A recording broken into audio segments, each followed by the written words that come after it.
Di belakang saya ini adalah Gunung Ungaran. Nah, di wilayah ini tanahnya subur, ditanamin berbagai tumbuhan apapun bisa tumbuh.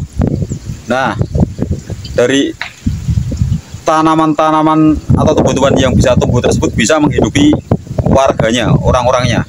Lalu, akankah warganya tersebut rela untuk meninggalkan tanahnya tersebut gara-gara negara ini hancur akibat perang seperti di negara Suriah karena Pancasilanya terobok-obok atau terganggu dengan ideologi yang dari luar sono? Wilayah-wilayah yang terpampang di tayangan ini hampir mirip wilayahnya dengan wilayah saya, yaitu tanahnya subur. Tumbuhan apapun jika ditanam dapat tumbuh. Wilayah ini adalah wilayah Sulawesi Utara, Maluku, Mentawai, Batak, dan beberapa yang tidak perlu saya tayangkan. Nah, ada disebut-sebut dan tertulis melalui channel Paul Zhang bahwa di 2024 nanti Indonesia akan hancur, terkoyak akibat sebuah paradigma yang dibangun oleh golongan seberang yang datang dari seberang. Intinya bukan asli dari Indonesia lah ya, golongan yang bukan asli dari Indonesia. Kalau yang asli dari Indonesia itu Pancasila, dan itu tidak bisa diganggu gugat. Nah, di channel Paul Zhang itu sering masuk Bapak Jenderal Junius Tobing yang mengajarkan betapa pentingnya Pancasila yang tidak boleh dikalahkan oleh ideologi lain. Nah, jika nanti ideologi Pancasila tersebut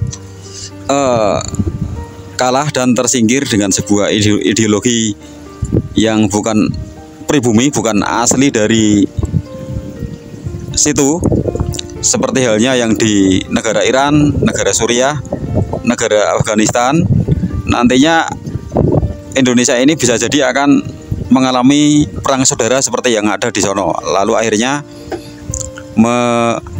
warganya, rakyatnya menjadi pengungsi atau imigran di Eropa, ke negara-negara Eropa maksudnya. Sering beritanya kita lihat dengan ngeri, dengan brutal ya. Ketika naik, contohnya ketika naik perahu, naik kapal di tengah laut, kapalnya itu terombang-ambing dan tenggelam, lalu meninggal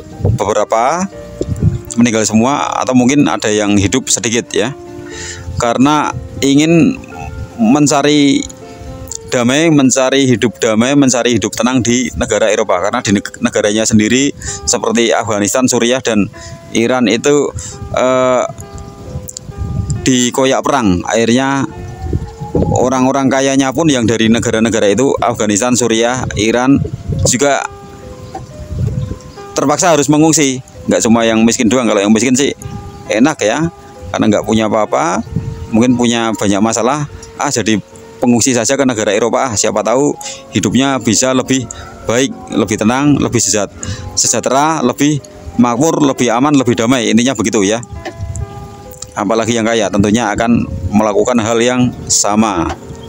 Nah, terkait dengan Indonesia ini, kita lahir di sini, cari makan di sini, dan kita nanti meninggalnya juga bakalan di sini. Tumbuhan apapun dapat tumbuh di sini, tapi sayang ya, ada yang aneh sedikit. Yang anehnya gini, tanahnya subur, bisa berswasembada beras seperti zaman Presiden Soeharto dulu, tapi kok berasnya impor. Contohnya yang di Pulau Kelapa Gading itu banyak simpanan beras impor dari 4 negara, yaitu Pakistan, India, Thailand, dan Vietnam. Nah, negara-negara tersebut kan mungkin kalau soal luas dan soal kesuburan tanahnya mungkin lebih luas Indonesia dan lebih subur Indonesia, tapi kok kenapa kita harus mengimpor beras dari sono? Yaitu karena orangnya, jujur saja ya, belum sepintar orang-orang di negara Eropa ya. Kalau orang-orang di negara Eropa punya soal seperti itu, wah, ngatasinya gampang banget itu, nggak perlu sampai ngimpor beras segala dari sono ya. Ya, penjabarannya nggak perlu saya perdetil. Anda yang intelek ngerti sendirilah ya, apa maksud saya ini, apa yang dimaksudkan dengan narasi yang saya sampaikan ini. Nah, akankah di tahun 2024 kedepannya Indonesia masih tetap seperti ini atau lebih parah, atau akan kembali seperti zaman Presiden Soeharto yang bisa makmur rakyatnya, bisa berswasembada beras, korupsi tidak marak? Anda lah yang menilai nanti di 2024 ke depan.